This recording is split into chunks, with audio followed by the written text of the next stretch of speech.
আমি আমার জীবনের 11 বছর দিয়েছি। এরপরে আমি 4 বছর জেলখানায় কাটিয়েছি। আর এই পরবর্তী আর 10 বছর আমি এখন রাস্তায় অটো চালাই। আমার 2 বাচ্চাকে এতিম করে দিয়ে আমি 7 বছর জেলে খাটছি, জেলের ঘানি টানছি। আমার এই বাচ্চা দুটির জীবন আমার সম্পূর্ণ নষ্ট হয়ে গেছে। নিরপরাধ সমস্ত বিডিআর সদস্যকে সঠিক বিচার না করে এদেরকে গড়পড়তাভাবে জেলে ঢুকানো হয়েছে। এই জন্য আমরা এখানে এই শহীদ মিনারে আসছি আমাদের দাবি আদায়ের জন্য। বাংলাদেশ সর্বপ্রথম আমি বলতে পারি এইটুকুই, কারণ যারা সীমান্তে আছে সর্বপ্রথম এই বাহিনী তাদের জীবন দিয়ে সীমান্তকে রক্ষা করবে। এই বিডিআর বা বিজিবি বলেন, তারা যতক্ষণ পর্যন্ত ধ্বংস হবে ততক্ষণ পর্যন্ত তারা বাংলাদেশে ঢুকতে পারবে না। এটা প্রমাণিত। বাংলাদেশের পরবর্তী এই যে সেনাবাহিনী বলেন, এটা আমাদের প্রতিরক্ষা বাহিনী, এরা পরে আসবে, কিন্তু বিডিআর বা বিজিবি সর্বপ্রথম বর্ডারে সীমান্ত আছে, তারাই ফার্স্ট লাইন ডিফেন্স। তারা নিঃশেষ না হওয়া পর্যন্ত বহির্বিশ্বের কোনো শত্রু এই দেশ আক্রমণ করে দখল করতে পারবে না। অবশ্যই সবার আগে থাকবো, সবার আগে বিডিআর জীবন দিবে এবং যুদ্ধে জয়ী হবে, হয় মরবে না হয় যুদ্ধে জয়ী হবে। আমি একজন সাধারণ সদস্য হিসেবে এই বাহিনীর, আমি যখন এই বাহিনীতে যোগদান করি, আমি এই দেশ, এই জাতি, এই মানুষের তাদের জীবন রক্ষা করার জন্য এই বাহিনীতে আসছিলাম। আমি আমার জীবনের 11 বছর দিয়েছি। এরপরে আমি 4 বছর জেলখানায় কাটিয়েছি। আর এই পরবর্তী আর 10 বছর আমি এখন রাস্তায় অটো চালাই। এই আমার দুঃখ।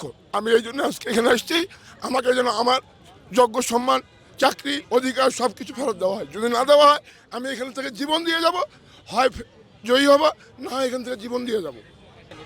ওই যে বললাম, পরিবার নিয়ে আমি খুব দুর্বিষহ হয়ে আছি, কারণ আমার 2 মেয়েকে নিয়ে আমি সারাদিন অবস্থান করি। আমার ওয়াইফ ছোট্ট একটা চাকরি করার পরে আমি আমার 2 মেয়েকে নিয়ে সারাদিন বাসায় থাকি।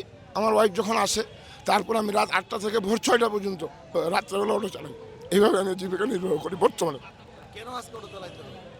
তো আমি এই সরকার, এই তত্ত্বাবধায়ক সরকার প্রধান, মাননীয় স্বরাষ্ট্র উপদেষ্টা এবং মাননীয় আইন উপদেষ্টার কাছে বলতে চাই, একজন সাধারণ সৈনিক হিসেবে আমার সম্মান, আমার জীবনহানি, আমার পরিবারের সম্মানহানি সব কিছু আমাকে যেন ফিরিয়ে দেওয়া হয়। আমি যদি অপরাধী হয়ে থাকি, প্রকৃত অর্থে যদি অপরাধী, তাহলে আমার বিচার হবে, আমি হাসতে হাসতে ফাঁসির মঞ্চে উঠে যাব।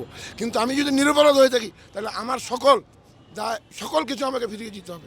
আমি এই জন্যই এখানে আসছি। আর এটা না হওয়া পর্যন্ত আমি এখান থেকে যাব না। হয় আমাকে জেলখানায় দিবেন, না হয় আমার চাকরি ফেরত দেবেন।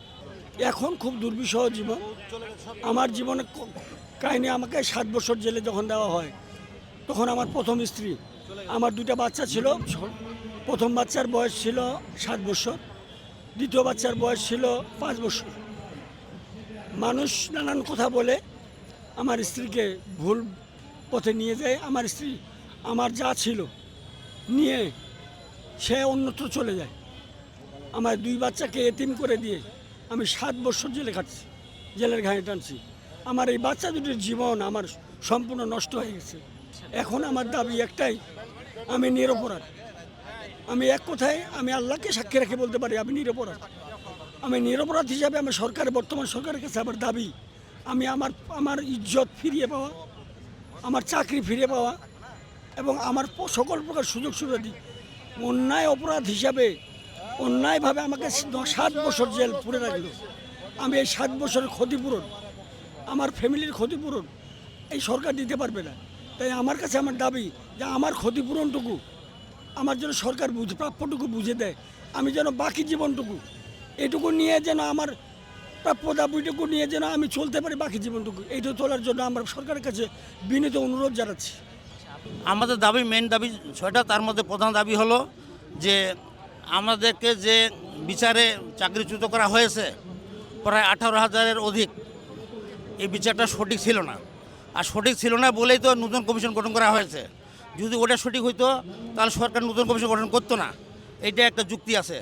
আর তাছাড়া আমাদের যারা যেই ভাইরা এখনও জেলের মধ্যে আটকা আছে, এদেরকে কিছু জামিন দিছে, কিছুকে জামিন দেয় নেই।